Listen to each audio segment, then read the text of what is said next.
Welcome to Detective Diaries, brought to you by Private Detectives Answers Investigation.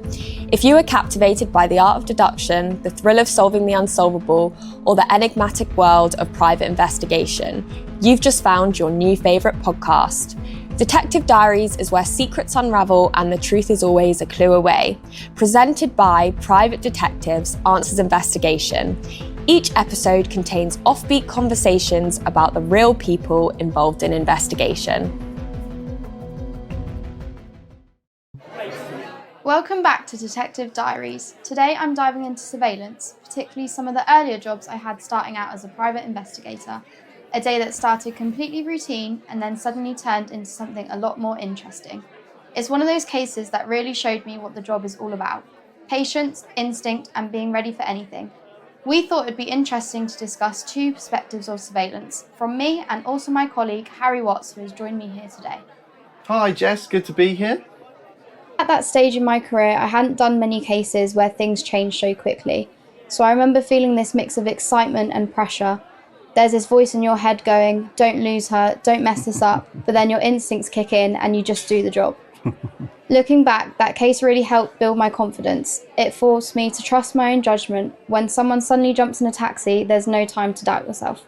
Started surveillance exercises. I had in my head that it would be a lot of waiting around without much action.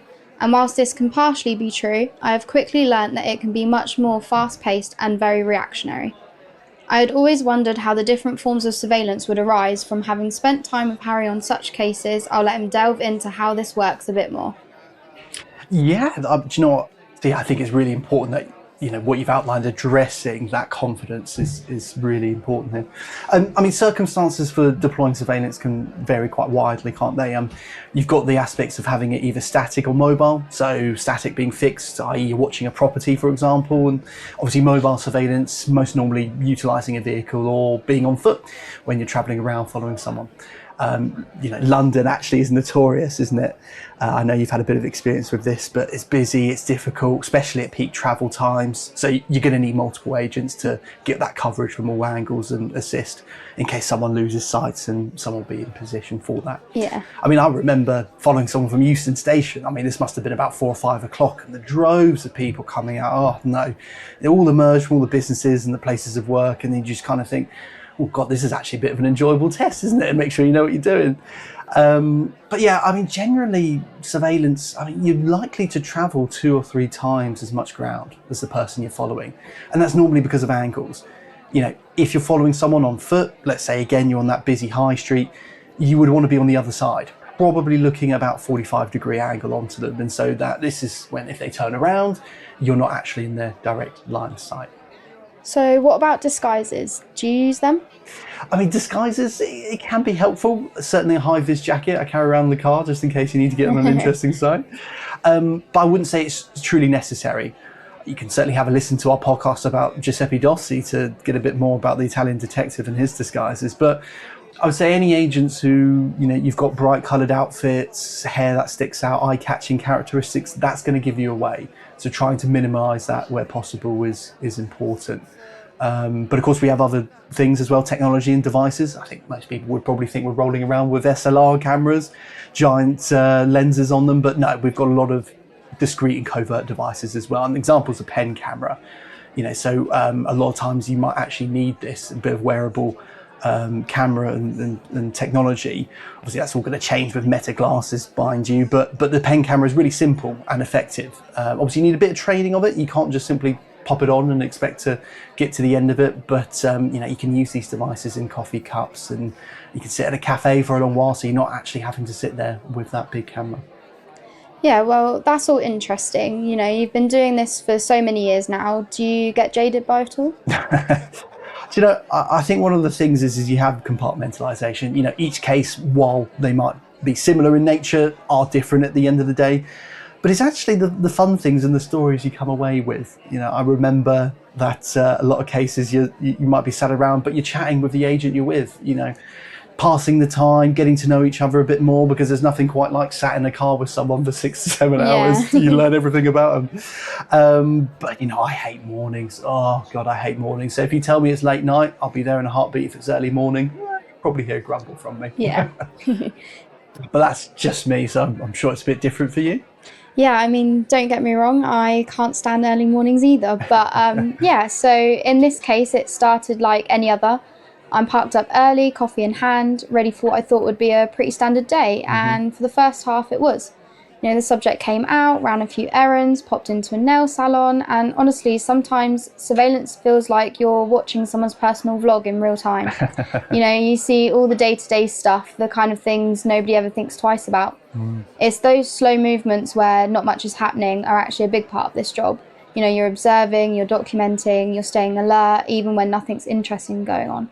It's a weird blend of calm and focus. And weirdly, I kind of love that. I enjoy not knowing how the day will unfold. You know, every case feels like its own little storyline. I don't know if you enjoy that too, or... Do you know, yeah, it's so true, actually, that the whole blend of being hyper-focused, but then also the moments of calm.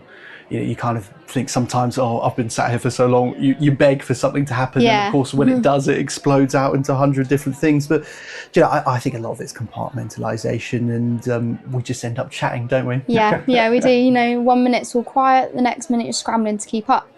There's this puzzle-like element to it where you're piecing together a person's routine and movements without ever even interacting with them. You know, I also really enjoy the discipline of it, blending into the background, staying unnoticed, being part of the environment without becoming part of the story. It's like being an observer in someone else's movie. Very true, very true. So I think actually now you say that, being an observer in someone else's story, it kind of brings something to mind. It's probably one of the weirdest and humorous moments when I was actually in a vehicle doing some static surveillance. Now, whenever you're watching property, it's never the person you're watching that causes an issue. It's always the neighbours, isn't it? Yeah. Always the neighbours being nosy. On this occasion, sat outside probably 6-7 hours, so you know it's a significant amount of time. About halfway through, lady comes to my car window, essentially to ask what I was loitering around for. Fair question, right? So I had a chat with her, settled things down, not giving anything away, of course, and then she returned, much to my surprise, with a cup of tea. Tapped on the window, told me to leave the cuppa by the door when I was done. I couldn't believe my luck. Just sat in a cold car, warm cup of tea. What a delight. Yeah, well, I've actually had sort of similar situation. You know, I was sat outside just waiting and someone came over to me and thought I was homeless. So they told me that I could go to the nearby church and get a free cup of coffee if I was cold. Oh, a free cuppa. Did you take up that offer at all? Well, what do you think I'm going to do? Lose sight of them?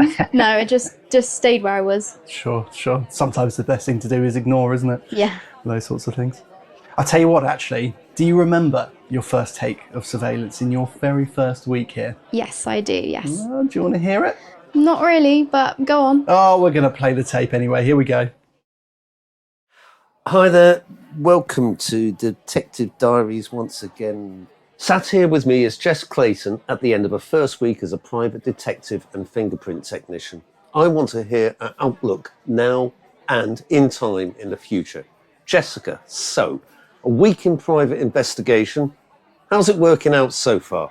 Well, a week seems like a lifetime ago now. What did I do on Monday? I started off in the office Monday, learning all the basics. Sort of the admin side, taking phone calls, how to book appointments, that kind of thing. I think it was Tuesday, was in London office all day, taking fingerprints for clients. Wednesday was the office again, sort of still learning the basics, trying to pick it all up. And Thursday I went out on my first observation. Well, how did that feel? It was exciting, yeah. I mean, we didn't see a lot. Not a lot happened, but it was nice to get a feel for how that sort of works. So what were you doing? Just sitting with a newspaper with the eyes cut out, or what exactly? Not quite, no. So I was sat in my car, sort of sat around watching, but there was no newspaper involved, unfortunately. But you enjoyed it? I did enjoy it, yeah. I mean, enjoy it a little bit, a lot, or are there those big wow moments? Well, it would have been more interesting if something happened. Not a lot happened, so I think it would have been a bit more wow if we actually got what we went for. But yeah, unfortunately, that's just the way it works sometimes. So we didn't get anything, unfortunately. So what are the clients like? Do you interact well with them? Most of them are lovely. very understanding people. Some of them can be a bit difficult, especially over the phone. You know, sometimes it's hard to understand people, sort of the language barrier, because we deal with clients from all across the world. But yeah, I mean, each client's different. You know, you get some that answer the phone and go, oh, hi, how are you? You answer the phone and they're shouting at you already. So it is different. It is different. But yeah, most of them are lovely. Sounds like you need a lot of patience, though. But what about the people you work with? Or is that the wrong question to ask? Wow. Everyone is lovely. Nigel, you're a bit annoying sometimes, I must admit. But everyone else is lovely. I knew it was the wrong question to ask. Torva's messy. Oh, really? Sometimes. Tell us more about how Torva's messy. Well, her desk is messy sometimes. Chaotic disorganisation or chaotic organisation? Chaotic organisation. I would give her that. She is very organised. A lot of people apply for this job. Yeah. Why you? Well, not to brag, but Go on, brag. I would say, you know, sort of studying at uni just helped me gain the skill set for this job.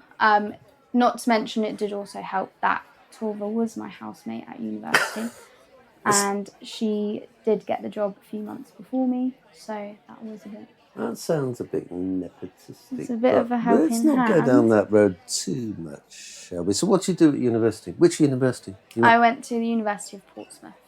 And you studied? Criminology and forensics. Good degree? Yes. You got to tell? It was okay. I learnt very quickly that I preferred the forensic side more so than the criminology. But it was very interesting. I did a lot of lab work that I found very interesting, a lot of practicals. That's cool. Dissertation? What was the subject? I did how decomposition affects the persistence of semen on decomposing skin. That's an interesting choice. What prompted that? Yes. Well, to be honest, there's a lot of uncertainty around the topic, so I was just interested into finding out more. Because there was literally, I think, maybe 1 or 2 other studies that did exactly what I'd done. So yeah, I was just intrigued to find out the results of that. So what do you think the next few days, weeks or months are going to hold for you? Just keep doing what I'm doing, keep learning. I'm in London for the next few days, which would be exciting. I'm going back to the place that I was last week for another observation tomorrow, so we will see if we will get anything this time, but yeah. You sound like you've learnt very, very quickly. Would you come back in a while, perhaps in a few weeks' time, to tell us more about your experiences? Yes, yeah. Brilliant. Thanks, Jess. You're welcome. Good luck with everything. Thank you. Well, thanks for making me listen to that. It was pretty cringy, but you asked me to come back and talk about my experiences, so here I am. Yeah, I mean, do you think much has changed since? Well, having been involved in more mobile cases, I've learnt that it's far more than just sitting around. And talking about that, going back to my case, you know, after the errands and the nails, the subject heads to a friend's house. Pretty normal. I'm thinking, all right, maybe she's staying there for a while. And then suddenly she comes out, gets into a taxi, and the taxi starts heading towards the airport. And that's when the adrenaline hits. It's that moment where your brain goes, okay, now we're doing this. You shift from a slow-paced morning to a full-on follow mode. So there are so many little challenges people don't realise that come with surveillance. Staying focused during long quiet period is one. Keeping eyes on someone when in crowded public spaces is another. You blend in, but you've also got to be ready to move at a second's notice. And airports, well, they're just a whole different environment. You know, once the subject goes through security, that's where the job usually stops, because you can't follow them beyond that point. It becomes a time race to gather what you need before you lose visual contact. You know, and one thing people always ask is whether it feels strange following someone around all day. And, you know, the truth is, you learn to stay emotionally neutral. You're not there to judge, you're not there to interfere, you're there to observe and document professionally and respectfully. So you handle sensitive information and you treat it seriously. That's something I learned quickly. And honestly, some parts of surveillance can be unintentionally funny, like sitting in your car watching someone get their nails done for an hour thinking, this is my life right now. Or suddenly watching a calm day turn into an airport chase. It's those unpredictable twists that make the job what it is. So for someone who's been doing this for 8 years, surely you've had many unexpected circumstances? Yeah, I mean, it kind of goes back to my point earlier about it's always the neighbours, whenever there's an issue, it's always the neighbours. But no, I mean, unforeseen circumstances. I mean, I remember when we were in Gran Canaria, travelling down from Los Picos de las Nueces, which is essentially the mountain peaks and the highest point of the island. Yeah, I mean, we're following this car downhill, me and a colleague, and we're thinking, something smells quite burnt. And turns out, because we're having to brake so hard, near vertical roads at this point, car's having a bit of trouble. So we're kind of half hoping that we can actually get to the end of the road and not end up in some sort of accident. You can imagine we're having words with the hire company after that one. But unforeseen, you can't make it up, and you just have to adapt. So with us, it was move with it and just try not to brake as much. Yeah, well, in all these sorts of cases, they're humanistic. You set out a plan and it always changes. It's just the nature of this job, isn't it? Yeah, absolutely. Well, thank you for joining us in today's episode. If you've enjoyed this topic on surveillance, be sure to look at our specialist episodes where we delve into some of the more unusual services Answers Investigation provides. From chasing criminals on the streets to leading operations inside one of the UK's most secure sites, my police career has been anything but ordinary. I'm Rob Hoblin, and in my episode of Detective Diaries, I'm pulling back the curtain on my journey through the ranks.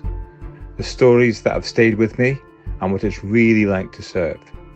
So, if you've ever wondered what life's really like behind the badge, tune in here on Detective Diaries. This episode concludes Season 1 of Detective Diaries. Please stay with us for Season 2. And thank you to our growing group of listeners who have liked, subscribed and recommended us. We alternate episodes between a study of some of the investigative techniques we use day to day with interesting interviews with people we meet and associate with. From interpreters to Shakespeare production companies and senior police officers.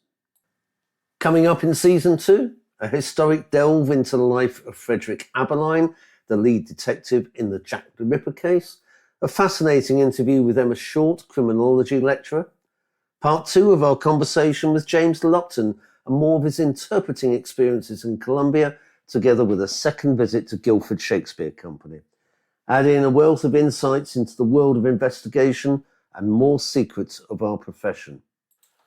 Making this series has been a journey of pleasure. We have made many new friends and revisited old. I would like to thank, in no particular order, Georgia Burgess, Neve Luby, James Lupton, Ellie Merton, Robert Hoblin, Jessica Clayton, Torva Copeman, Etienne Middleton, Harry Watts for their contributions, and particular thanks to Jim, Freya, Adina, AC, Etienne and Deb for the intros and readings. Get involved with us. Send your podcast ideas or suggestions as to who you would like to see interviewed to podcast@private-detectives.co.uk. The email is in the show notes, and if you have missed any episodes, they are all available on Spotify, Apple Podcasts, or wherever you get your podcasts. See you next season, available in a few days' time. Keep listening, and until next time, stay curious and keep seeking the truth.